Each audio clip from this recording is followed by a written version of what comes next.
பார்த்தீங்கன்னா, ஒரு 3 சேர் வரும். சிறுசு, மீடியம், பெருசு அப்படின்னு சொல்லிட்டு. அந்த 3 சேரையுமே நான் வந்து யூஸ் பண்ணல. ஏன்னா 3 சேர் எனக்கு தேவை இல்லைன்னு எனக்கு தோணுச்சு. அந்த சின்ன சேர் இருக்கும் இல்லையா? சட்னிலாம் அரைக்கிறது. நான் ஏற்கனவே இப்ப அரைச்சு காமிச்சிருந்தேன் இல்லையா? அந்த ஒரு சேர தான் நான் வந்து ஜூஸ் போடுறா இருந்தாலும், மிளகுத்தூள் அரைக்கிறா இருந்தாலும் சரி, கரம் மசாலா அரைக்கிறா இருந்தாலும் சரி, சட்னி அரைக்கிறா இருந்தாலும், அந்த ஒரே ஒரு சேர்ல தான் எனக்கு போதுமான அளவு இருக்கு. டக்குனு வேணும் அப்படின்னா அடிக்கடி கழுவுற மாரி தான் வரும். ஆனா, ஒரு சேர் தான் நான் இப்போதைக்கு அத யூஸ் பண்ணிட்டு இருக்கேன். அந்த 3 சேர் வந்து யூஸ் பண்றதில்ல.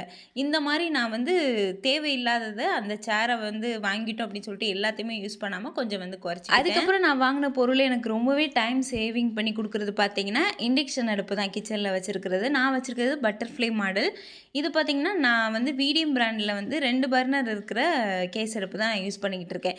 இந்த 2 பர்னர் இருக்கிறது வந்து எனக்கு ரொம்பவே கம்ஃபர்டபுளா இருக்கு. ஏன்னா, அந்த இண்டக்ஷன் அடுப்பையும் யூஸ் பண்றதுனால, இண்டக்ஷன் அடுப்புல பார்த்தீங்கன்னா, பால் காய வைக்கிறதுக்கு, சுடு தண்ணி வைக்கிறதுக்கு வந்து குளிக்கிறதுக்கும் சரி, அதே மாரி குடிக்கிறதுக்கும் 2க்குமே வந்து அந்த இண்டக்ஷன் அடுப்ப வந்து நான் யூஸ் பண்ணிக்கிட்டே இருக்கிறேன். இண்டக்ஷன் அடுப்பு ஆல்ரெடி யூஸ் பண்றவங்களுக்கு தெரியும். அது எவ்வளோ ஸ்பீடா வந்து சூடாகும்னு சொல்லிட்டு. பால், டீ எல்லாம் பார்த்தீங்கன்னா, ரொம்ப வந்து ஸ்பீடா வந்து நம்மளுக்கு வேலை முடிஞ்சிரும்.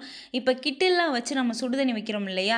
இந்த கிட்டில் கூட நம்மளுக்கு தேவையில்ல. அவ்வளோ ஸ்பீடா வந்து நம்மளுக்கு சுடு தண்ணி வச்சு குடுத்துரும். இப்ப கிட்டில் வந்து யாருமே யூஸ் பண்ணக்கூடாதுன்னு சொல்லல. இப்ப தனியா ஒரு ரூம் இருக்கு. அந்த ரூம்ல இருந்து இந்த சுடு தண்ணி வைக்கிறதுக்காக நம்ம கிச்சனுக்கு அடிக்கடி வர்ற மாரி இருக்கு. எனக்கு ரூம்ல வந்து கிட்டில் இருந்தா வசதியா இருக்கும் அப்படின்றவங்க, ரூம்ல வந்து கிட்டில் வச்சு யூஸ் பண்ணிக்கலாம். அடிக்கடி சுடு தண்ணி தேவைப்படுறவங்க. ஆனா கிச்சன்லயே பார்த்தீங்கன்னா, நம்மளுக்கு இண்டக்ஷன் அடுப்பே ரொம்ப ஸ்பீடா வந்து சுடு தண்ணி வைக்கும்போது, நம்மளுக்கு அந்த கிட்டில் வந்து தேவையில்லைன்னு தான் தோணும். உங்களுக்கு இண்டக்ஷன் அடுப்பு யூஸ் பண்ண பழகிட்டீங்க அப்படின்னா. அதில பால், டீ மட்டும் வந்து எல்லாருமே ரெகுலரா போடுவோம். அது எல்லாருக்கும் தெரியும். அது மட்டும் இல்லாம அதில வந்து ஏதாவது குழம்பு சூடு பண்ற விஷயங்கள பண்ணலாம்.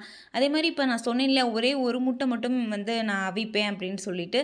குக்கர்ல அவிக்கும்போது பார்த்தீங்கன்னா, இண்டக்ஷன் அடுப்புலயே அந்த இண்டக்ஷன் பேஸ் இருக்கிற சில்வர் குக்கர் தான் நான் யூஸ் பண்றேன். மேக்ஸிமம் இண்டக்ஷன் அடுப்புல வாங்குற மாரியான குக்வேர் தான் நான் வந்து சூஸ் பண்ணி வாங்குவேன். ஏன்னா, அதிலேயே வச்சு நம்ம சமைக்க போறோம் அப்படின்றனால. அப்ப வந்து பார்த்தீங்கன்னா, அந்த குக்கர்ல ஒரு முட்டைய வச்சுட்டேன் அப்படின்னா, ரொம்ப ஸ்பீடா ஒரு 5 நிமிஷம் கூட ஆகாது. 2 விசில் வந்து குயிக்கா வந்துரும். இந்த மாரி இண்டக்ஷன் அடுப்பு வந்து ரொம்பவே வந்து நம்மளுக்கு கை குடுக்கும்.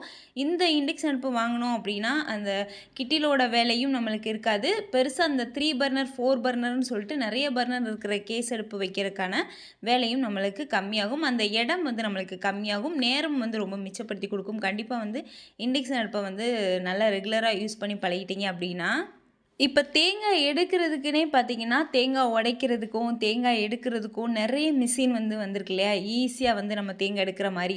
அத வந்து பண்ணாம நம்ம கத்தியிலேயே வந்து நம்ம வந்து எடுத்துறலாம். அந்த சில்லு எடுத்துறலாம். அதே மாரி நம்ம ரெகுலரா யூஸ் பண்ற அருவாளையே பார்த்தீங்கன்னா, இந்த மாரி தேங்காவ உடைச்சிரலாம். இதுக்குன்னு நம்ம தனியா வந்து பொருள் வாங்கணும் தேவையில்ல.